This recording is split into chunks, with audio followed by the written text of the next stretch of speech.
In the Soviet Union, soldiers were subjected to all sorts of experiments, from the incredible biobot to the flying tank.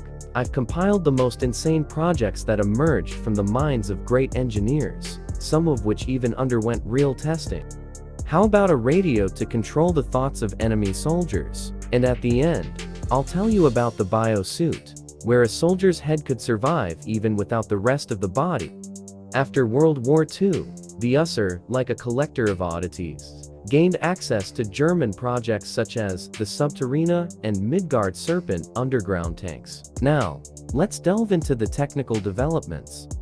Imagine this: the battle mole, an underground tank with a nuclear reactor, burrows through the Earth's crust like a gigantic mechanical worm, then pops up behind enemy lines to obliterate command centers. A dream come true, right?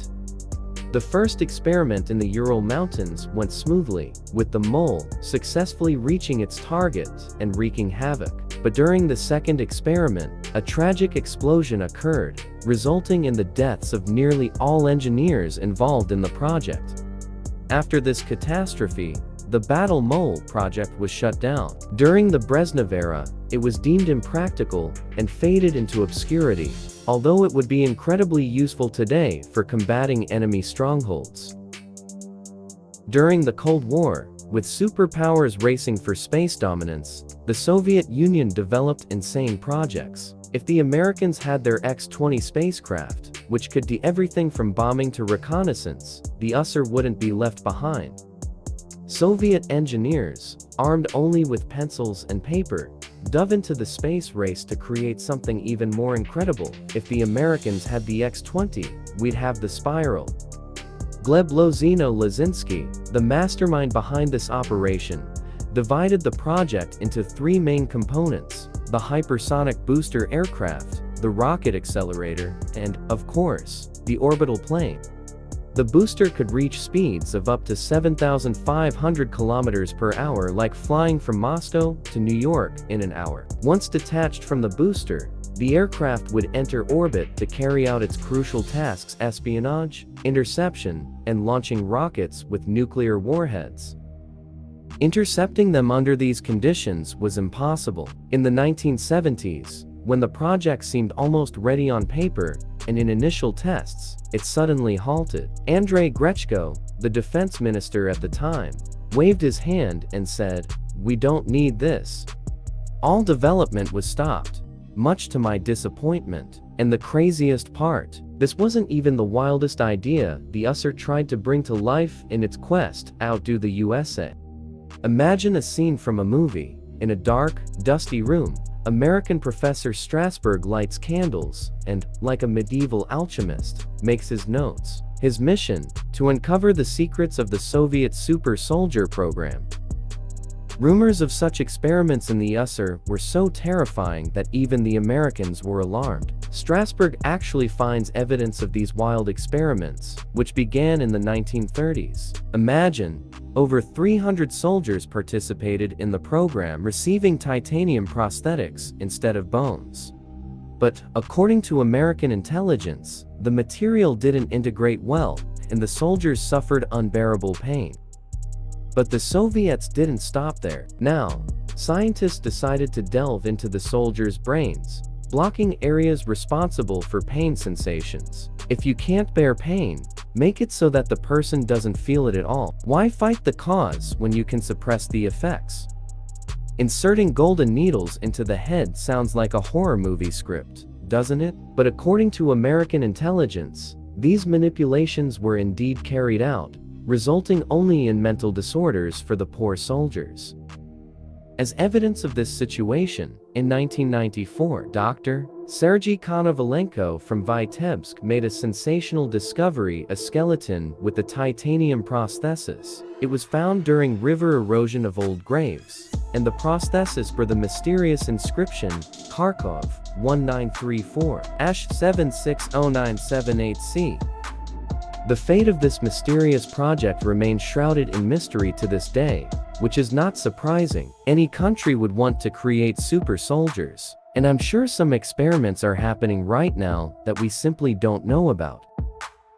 After the incredible attempts to create super soldiers with titanium bones and brain manipulation, let's move on to an even wilder development. Engineer Kaczynski's brain radio. The idea was simple: to control thoughts remotely, to make enemy soldiers stop fighting or attack their own, or to make your troops fearless, removing thoughts of fear. It all sounds like parts of a big science fiction thriller, but it was being developed in reality. In the Union, even tests were conducted on dogs. Kaczynski was absolutely convinced that every living brain could be a radio station capable of receiving certain signals. The most amazing thing is that the dogs were instilled with the choice of the right object, and they actually obeyed the command, but completely lost the ability to undergo normal training and behaved unpredictably the rest of the time. Influencing the brain with impulses disrupted normal neural connections. Eventually, the project was shut down, and all data was classified. Never tried on humans? I highly doubt it. Amidst the Cold War, as Soviet and American engineers battled for supremacy in the ocean depths, the VVA-14 emerged a unique vessel that could easily be the star of any science fiction film. Imagine this: a gigantic hydroplane that also doubles as a screenplane, bomber, and torpedo bomber. Capable of vertical takeoff thanks to its 12 turbojet engines, the VVA-14 could glide over the water surface using ground effect, then soar to great heights like a massive bird. The first flight of this technological marvel took place in 1974, and although the tests were successful, the project was eventually suspended due to the complexity of its design. This grand machine never fully realized its potential.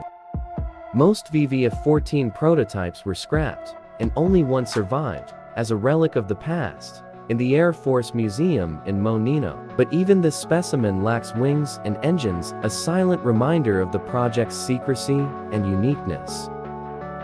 Pigeons are not just symbols of peace. They were also active participants in military operations. We're used to seeing them in city squares, but with the right training, they could carry out combat missions behind enemy lines.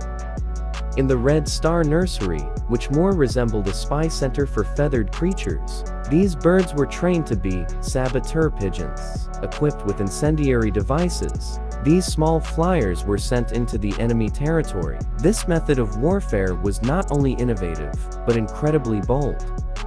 Trained to land on aircraft bombs and fuel tanks, the pigeons would activate the incendiary device upon landing, much like drones today.